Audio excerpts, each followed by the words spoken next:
Steelers Nation, let me tell you something right off the bat. The conversation around this team has been heating up in every corner of the league, and lately the same question keeps echoing everywhere. People want to know whether this roster is truly strong enough at each spot to compete the way Pittsburgh expects to compete. Not comparing to some legendary squad stacked with future Hall of Famers at every position, but simply asking whether the pieces in place today give this team a real chance to win when everything works the way it is supposed to.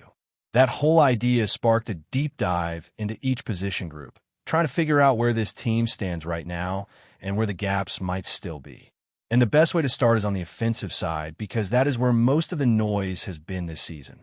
When you look at the offensive line, you can finally see stability forming. The group is young in some spots, experienced in others, and the arrow is pointing straight upward. It is not the kind of unit people will automatically throw into the top tier of the league, but it is absolutely a group that can carry its weight and give this offense enough to function at a high level.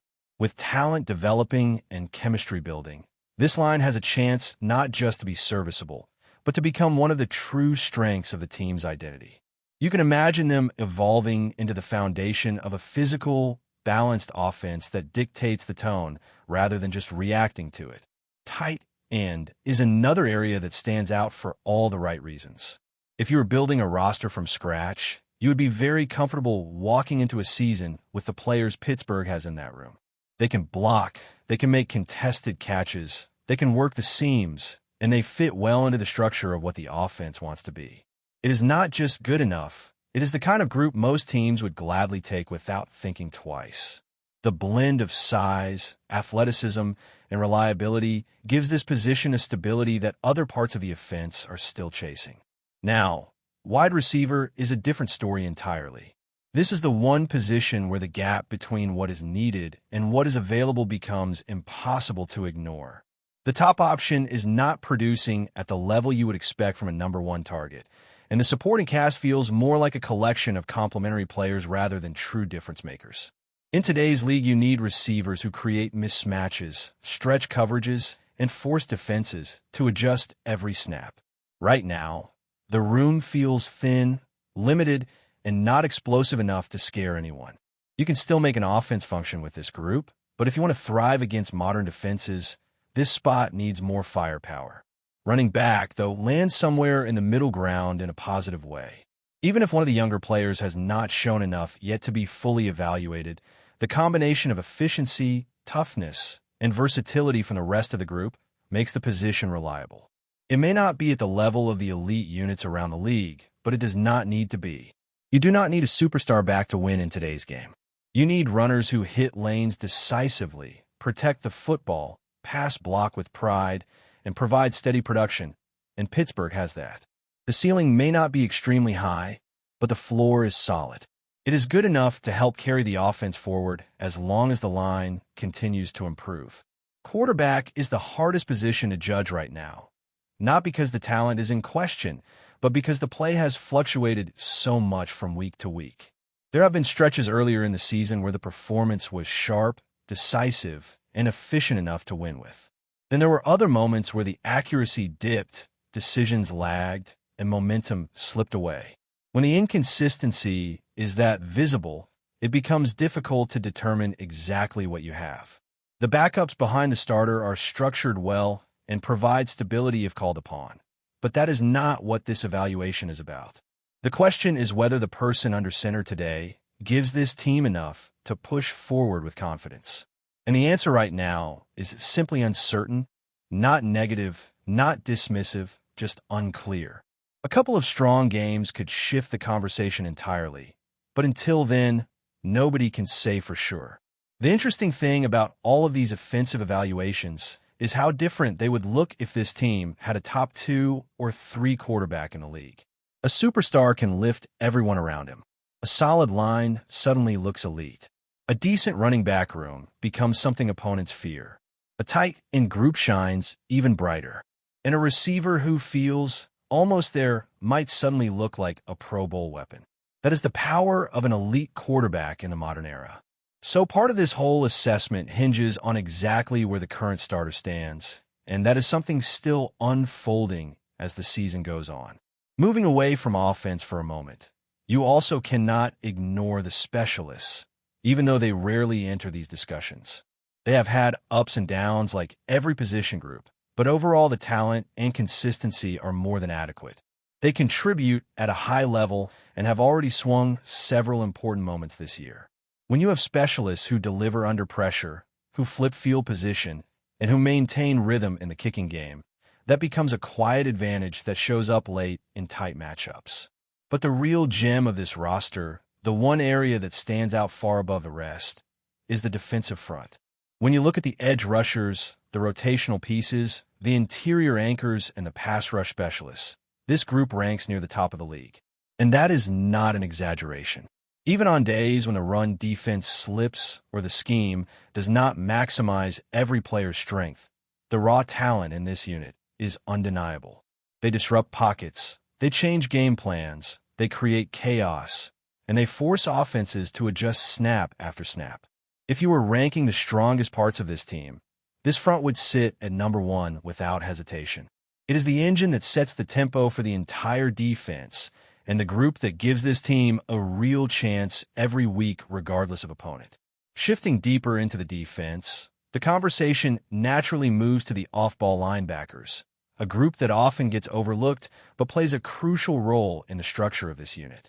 This season, the linebackers have shown the kind of reliability that allows the defensive front to be aggressive without worrying about gaps opening behind them.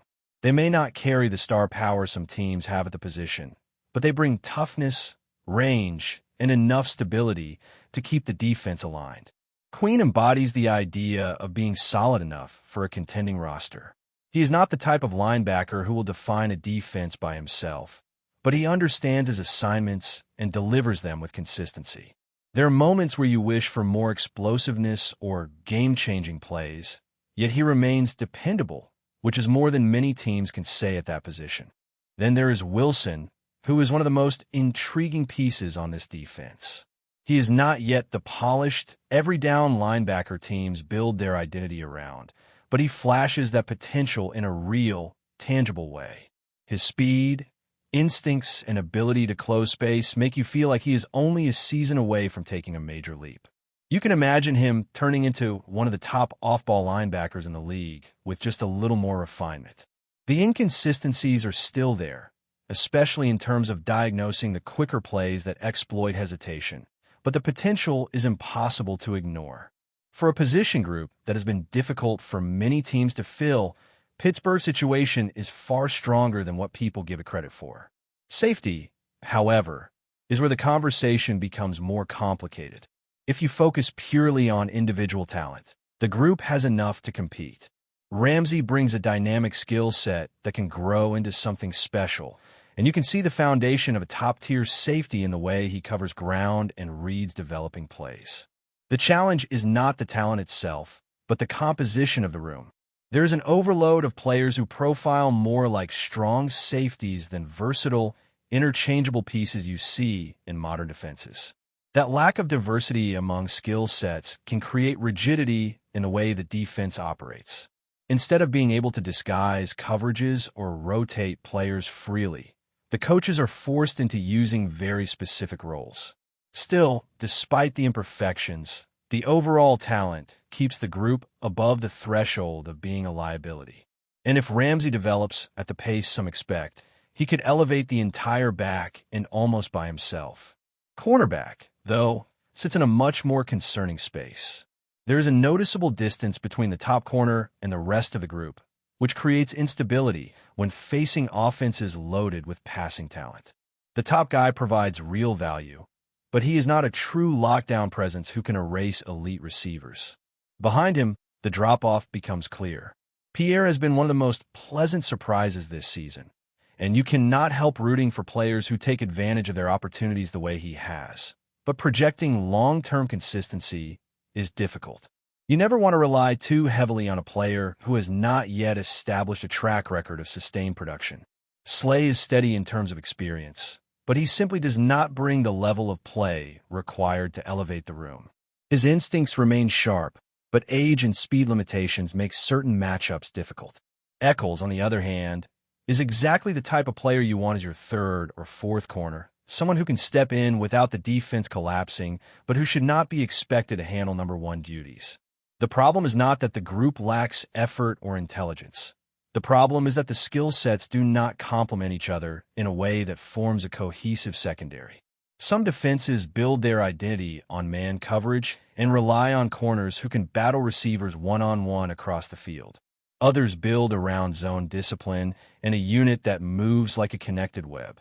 Pittsburgh's corners fall somewhere in between without truly fitting either model. You do not see a room full of aggressive press man specialists who can suffocate routes at the line of scrimmage, nor do you see a collection of instinctive zone defenders who thrive off communication and anticipation. The group feels disjointed, and that lack of harmony makes the entire secondary more vulnerable than it should be. That is why corner stands out as one of the weakest positions on the roster relative to what modern offenses demand. But here's the thing many fans tend to forget. This team is not in freefall. They're not winless. They're not sitting at the bottom of the standings wondering where everything went wrong. They are right in the mix, above 500, battling through ups and downs like every competitive squad does. In this league, one rough week can make entire fan bases believe the sky is falling, and one strong week can make the same fans feel like a championship run is inevitable. That emotional swing is part of what makes football so addictive. The Steelers situation is not defined by disaster. It is defined by growing pains, by players still developing, by units performing well one week and slipping the next, and by the constant process of figuring out who belongs in what role. And if you zoom out beyond the noise, the framework for a contending team is very much in place. The offensive line is improving. The tight ends are a clear strength. The running backs provide stability. The defensive front is among the best in the league. Several younger players are on the cusp of taking big steps. The weaknesses are not impossible to fix, and none of them prevent the team from competing right now. What makes this roster interesting is the contrast between the strong foundational pieces and the positions that still feel like they need reinforcement or schematic adjustment. It becomes even more compelling when you think about the future beyond this season. Some of the questions surrounding each position group will eventually shape the team's decisions in the offseason, from draft priorities to contract choices to internal development. But those are discussions for another day. The focus here is on what the Steelers are capable of achieving right now, in this season, with this roster. And despite the frustrations, the inconsistencies, the debates over usage and play calling and rotations, the answer is not as bleak as some want to believe. A roster does not have to be flawless to win. It just has to be strong in the right places, with enough players trending upward at the right time. So when people ask whether this team is good enough in certain spots, the real answer is layered. Some positions are clearly above average. Some are solid. Some are borderline. And a couple fall short of what you want. But there is no part of this roster that screams hopeless. No position that completely shuts the window. And that is why the conversation is so interesting as the season continues to unfold. But before we dive in, don't forget to subscribe to Steelers Nation Central and hit the like button on this video. Your support helps us keep bringing you the latest updates on the Pittsburgh Steelers. And don't forget to share your thoughts on the news in the comments below. The air around the team's facility has been thick with apprehension, a palpable change in mood suggesting that something significant and unwelcome has hit the Pittsburgh Steelers. Reliable chatter circulating amongst the inner circle strongly indicates that a potentially devastating development has occurred, throwing a major wrench into the team's ongoing campaign. While official channels remain conspicuously silent, the intense buzz suggests the worst. A key player has suffered an injury described in hushed tones as grave. This is more than the usual wear-and-tear rumor that floats around a franchise mid-season. Sources close to the organization, speaking strictly on condition of anonymity due to the extreme sensitivity of the situation, confirm that the severity of the incident is causing genuine alarm among the coaching staff and front office. The news, when it finally broke internally, reportedly hit the Steelers squarely, suggesting the loss is impactful not just physically, but strategically. The specific details, the player's identity, and the nature of the ailment are currently being guarded with an intensity usually reserved for Super Bowl game plans. However, the feeling is unanimous. The black and gold have been dealt a severe blow that could redefine their season trajectory. This isn't just about missing a single outing. The murmur points toward an absence that could stretch for a considerable period, forcing the team to immediately scramble for contingency plans. The locker room, usually a hub of focused preparation, is said to be subdued, reflecting the gravity of the situation. This unexpected turmoil will undoubtedly test the squad's depth and resilience, placing immediate pressure on others to step up and mitigate the fallout from this potential star player injury. For a team with high aspirations, this unwelcome bit of late-breaking information creates a profound sense of uncertainty. All eyes are now fixed on the next few hours, waiting for the official confirmation that everyone already fears is coming. The black and gold faithful should brace themselves. The season just got significantly harder. That's it for this update. If you enjoyed the video and want to keep receiving exclusive news about the Pittsburgh Steelers, make sure to subscribe to Steelers Nation Central and give this video a like. We always look forward to hearing your comments and opinions. See you in the next video.